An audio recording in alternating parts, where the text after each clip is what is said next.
Samtang nangaon sila si Jesus mikuwag tinapay, ug sa nakapanalangin na siya niini, kini iyang ipikas-pikas o ngadto sa mga tinunan, gihatag niya nga nag-ingon, kumuha o kumaon kamo, kini mao ang akong lawas.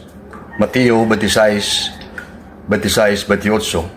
Unsa maning transubstantiasyon, ngo kini ang pagbalhin sa tibuok nga substansya sa pan ug bino ngadto sa lawas ug dugo ni Kristo.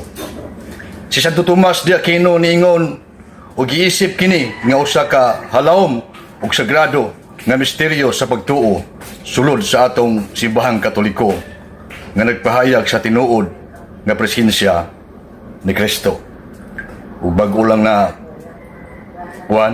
maingon nato nga gi-beatified si Blessed Carlo Acutis.